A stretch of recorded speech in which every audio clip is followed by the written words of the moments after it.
क्या आप जानते हैं वृक्क की रचनात्मक एवं क्रियात्मक इकाई को क्या कहते हैं? न्यूरॉन या नेफ्रॉन? अगर आप भी इस सवाल में हमेशा कंफ्यूज रहते हैं तो आज आपका यह कंफ्यूजन हमेशा के लिए खत्म होने वाला है। दोस्तों, वेलकम है आप लोगों का विजुअल स्टडी पर। तो चलो स्टार्ट करते हैं। पहला सवाल, क्लोरोफिल वर्णक का रंग कैसा होता है? ए हरा, बी नीला, सी लाल या डी सफेद?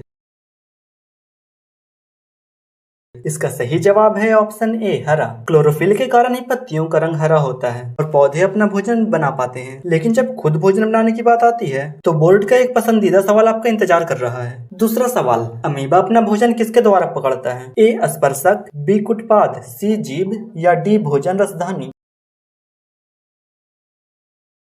इसका सही जवाब है ऑप्शन बी कुटपाद। अच्छा, ईमानदारी से नीचे कमेंट में बताओ किस किस ने इसका जवाब भोजन रसधानी सोच लिया था। अमीबा तो एक कोशिकीय जीव है, लेकिन जब बात हम इंसानों की आती है तो हम जो खाना खाते हैं वह पेट के अंदर एक बहुत लंबी नली से गुजरता है। इतनी लंबी की सुनकर आपके होश उड़ जाएंगे। हमारा अगला सवाल इसी सस्पेंस को खोलेगा। तीसरा सवाल, मनुष्य के आहार नाल की लंबाई लगभग कितनी होती है? ए 8 से 10 मीटर, बी 2 से 4 मीटर, सी 1 से 2 मीटर या डी 20 से 25 मीटर?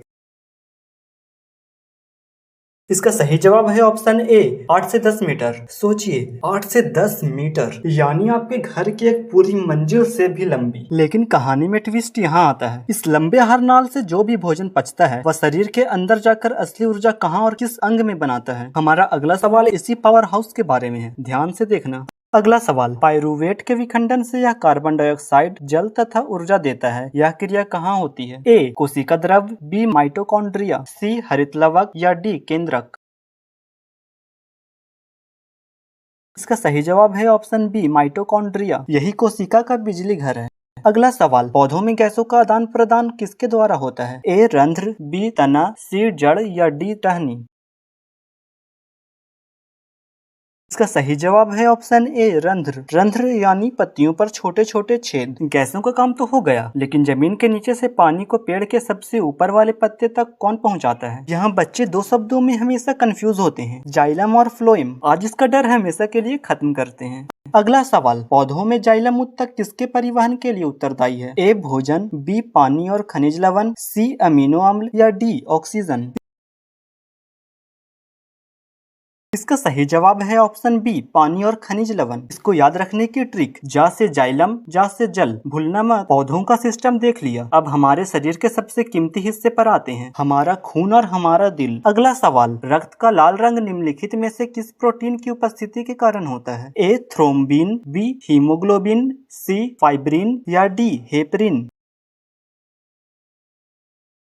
इसका सही जवाब है ऑप्शन बी हीमोग्लोबिन। खून को पूरे शरीर में पंप करने वाले दिल के बारे में भी एक सवाल है। अगला सवाल, मानव हृदय में कितने कोष्ठ होते हैं? ए 2, बी 3, सी 4 या डी 5? इसका सही जवाब है ऑप्शन सी 4। 8 प्रश्न हो चुके हैं दोस्तों और आखिरी के 2 प्रश्न बचे हैं। अगला सवाल, मानव में वृक्क एक तंत्र का भाग है जो संबंधित है ए पोषण से, बी श्वसन से, सी उत्सर्जन से या डी परिवहन से? इसका सही जवाब है ऑप्शन सी उत्सर्जन से। और अब आज का आखिरी सवाल, जो अच्छे स्टूडेंट का नंबर काट देता है। इस सवाल को ध्यान से देखना। वृक्क की रचनात्मक एवं क्रियात्मक इकाई को क्या कहते हैं? ए न्यूरॉन, बी नेफ्रॉन, सी ग्लोमेरुलस या डी मूत्रवाहिनी? इसका सही जवाब है ऑप्शन बी नेफ्रॉन। ध्यान रखना दोस्तों, तंत्रिका तंत्र की इकाई को न्यूरॉन कहते हैं और वृक्क किडनी की इकाई को नेफ्रॉन। तो दोस्तों, आज की यह क्लास यहीं समाप्त होती है। अब ईमानदारी से अभी के अभी कमेंट में अपना अपना स्कोर बताओ।